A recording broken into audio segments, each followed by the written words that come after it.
Welcome back to the channel, ladies and gentlemen, and welcome to part 2 in exploring the original Alien screenplay, Star Beast. This was adapted by Dark Horse Comics really recently, and here is part 2. If you missed part 1, you'll find it linked down below, but please do check it out, and let's dive right into it. We opened with the Snark, sat there on the desolate rock, the planetoid they were summoned to. And there sits man's first contact with intelligent life in the universe. And we enter now. We see the crew sat around a table. The skeleton of the alien sat on the table in between them all. First contact. Man meets alien. The captain walks in. Faust, how's it coming on the repairs? Well, I'm going to have to blow the engines out. The captain snaps now. And when will you be ready to do that? I'm not ready yet. Then why the hell are you still sitting around here? Right. Faust heads down to the engines and gets ready.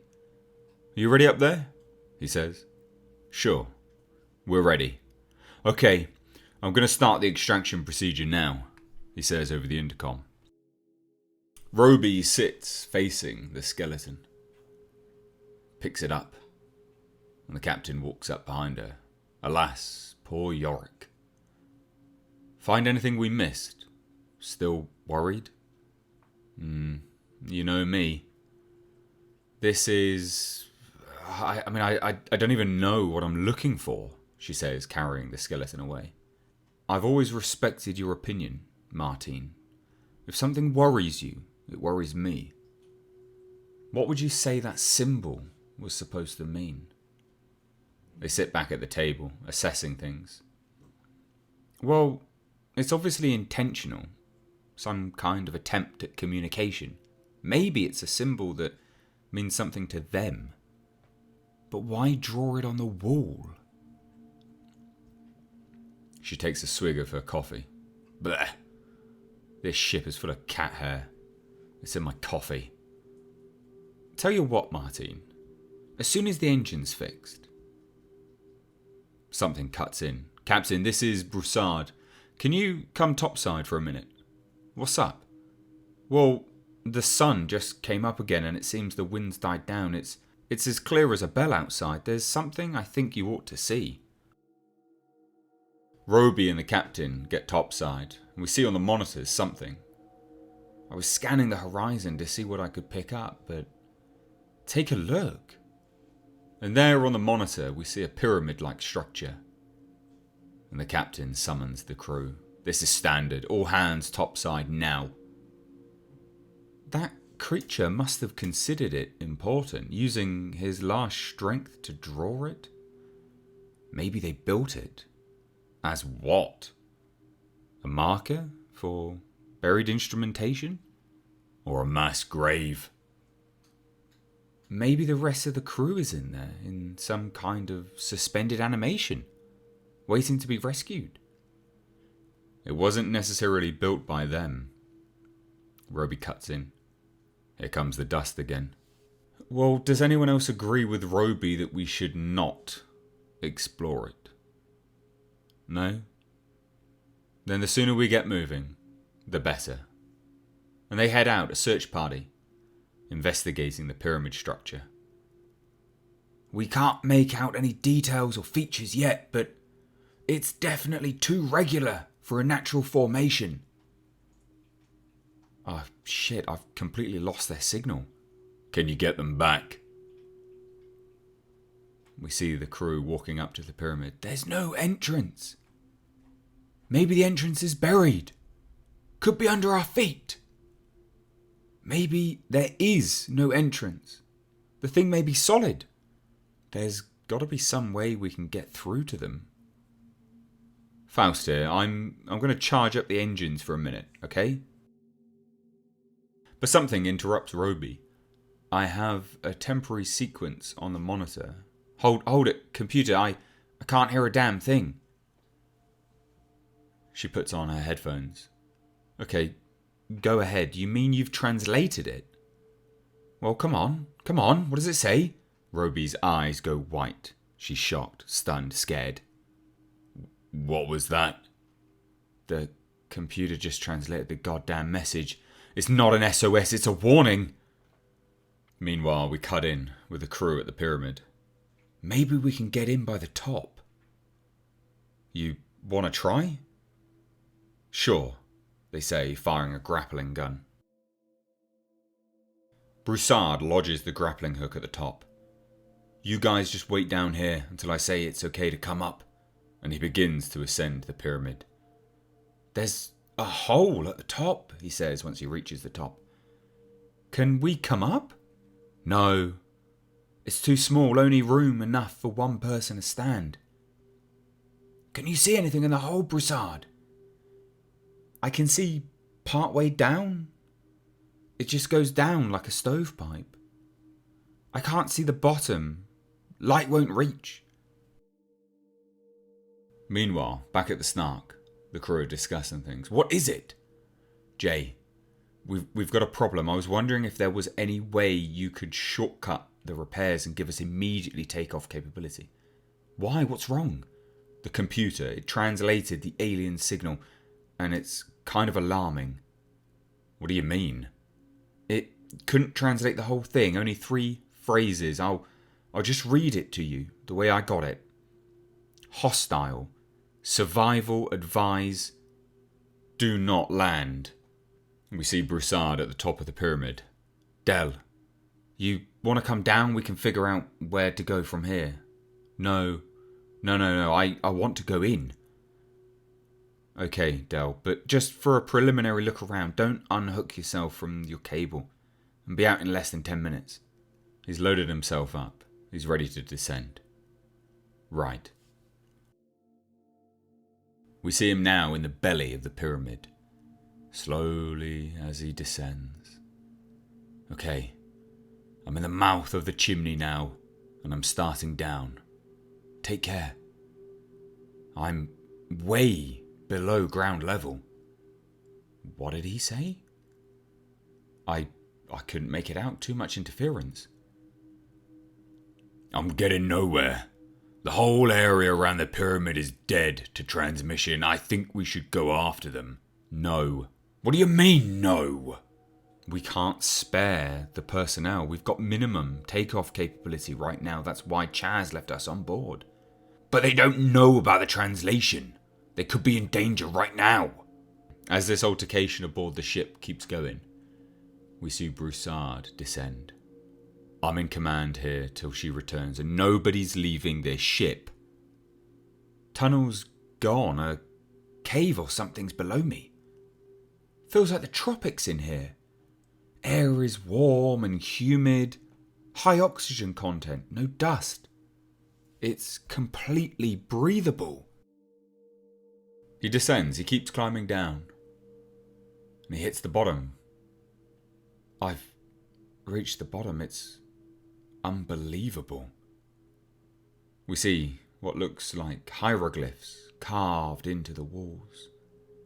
Massive architecture, structures similar to humans, archways, passageways. It looks like a temple. It looks like a tomb. Broussard notices it. It's like some kind of tomb. Some primitive religion. Hey, is anybody there? He calls out. He attempts to reach back to his captain. Do you read me? Captain Standard. And Broussard makes the mistake of taking off his helmet. If we don't hear from him soon, I think we'd better go in after him. Sun will be down in a minute.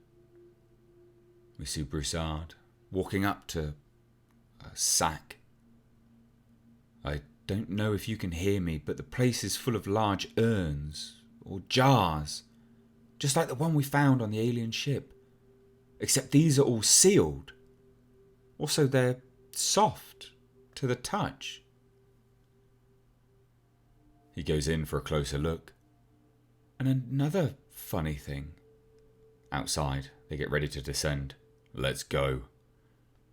I just put my hand on it, and now there are these raised areas appearing where my fingertips were. He turns around. One's moved. It appears more organic than artificial. The inside surface is spongy and irregular. And just like that, in an instant, something jumps out, launches itself at his face, covers him, suffocates him. He's gone down. And we only see outside the pyramid now. Here's his line. We can haul him out of there if we have to. Maybe we should just wait a few more minutes? No. I told him to be out in 10 minutes. It's been much longer. Let's get him out of there. Wait. The line's slack. Do you think the idiot unhooked himself? They start to reel the line in. Is it still coming up or is it hooked on something? No, it's coming. Can you see anything? No, I can't see far enough. The line's moving though. I can see him. Here he comes. Oh my god, look out. There's something on his face. And we see Broussard now. He's covered. Looks like a plant growth almost. Don't touch him. Watch it.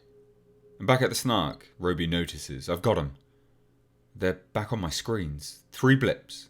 They're coming this way. We see Captain Standard grappling with the creature that has latched itself onto Broussard's face. Help me. I'm going to try to get it off. She rips at it, pulls at it. Tentacles ripping. It won't come, it's stuck. Hey, can you guys hear me? Roby says. Yeah, we hear you, we're coming back. Thank Christ, we lost you. Listen, there's been a new development. Can't talk now. Broussard's injured. We'll need some help getting him into the ship. Oh no. Faust, this is Hunter. Meet me at the main airlock. Hunter runs out of the Snark's operation room. Roby, I'm by the inner lock door. I'll wait here for you to let them in. What the hell's going on? Don't know. Broussard's got hurt somehow. Maybe we'll be real lucky and he just broke his neck. I knew we shouldn't have come down here. Roby, we're coming up now. Open the outer lock door. Chaz, what happened to Broussard? It's some kind of organism. It's attached itself to him. Let us in. You hear me, Martine? Open the outer door. There's a hesitation from Roby. She knows this isn't right. Chaz, if it's an organism and we let it in, the ship will be infected. We can't leave him out here. Open the door. Chaz, listen to me. We've broken every rule of quarantine. If we bring an organism on board, we won't have a single layer of defence left. Martine, this is an order. Open the door. You, men, stay clear. There's a parasite on him. Is it alive? I don't know, but don't touch it. Give us a hand here. Let's get him up to the autodock. They drag Broussard into the medbay and throw him on the autodock. That thing? God almighty, didn't you try to get it off him? Faust says. It wouldn't come. Medical gloves, everyone. Captain Standard puts on some gloves and begins trying to pull the parasite off of Broussard's face. It's really on there tight. Faust, an engineer, has a pair of pliers handy, ready. Here, let me try. He hooks the tool around one of the tentacles and begins to try to pry it off. Stop it, you're tearing his face! It's not coming off. Not without his whole face coming off too. Let's let the machine work on him. And they watch. And Roby walks in. Chaz. Captain Standard turns around, immediately slaps Roby. Hey, what is this? Ask her. I understand why you did that. She wouldn't open the lock. Roby was going to leave us out there. Yeah? Well, maybe she should have. Hunter cuts in. I mean, you brought the goddamn thing in here. Maybe you deserve to get slapped. Let's call it settled. Would somebody fill me in? Broussard went into the pyramid alone. We lost radio contact with him, and when we pulled him out, it was on his face. How is he still breathing? His nose and mouth are blocked. Well, let's look inside his head. They pull up a live readout of Broussard on the screen. It's inserted some kind of tube or something down his throat. It doesn't make any sense. It paralyzes him, puts him into a coma, then it keeps him alive. I think we'd better get some intravenous feeding started. God knows what that thing is leaching out of him. Look there, what's that stain on his lungs? It appears to be a heavy fluid of some sort. It blocks the MRI. Could be some kind of venom or poison. Hunter asks a poignant question. How about cutting it off? Well, we don't know what might happen if we tried to kill it. At least right now it's keeping him alive. We can't pull it loose, but we can cut off everything but the bottom layer, where it's stuck to his face. Captain Standard puts on a mask. You're right. We can't stand here and do nothing. She pulls out a scalpel. I've made an incision, it's not reacting. But some kind of yellowish fluid is leaking out of the wound. Hold it, this stuff's smoking. It's eaten a hole in the floor. And there we see the acidic blood. God, that smoke's poisonous. The rest of the crew run out. Captain Standard there with a breather on. Let's see if I can bandage it. What? It's already healed.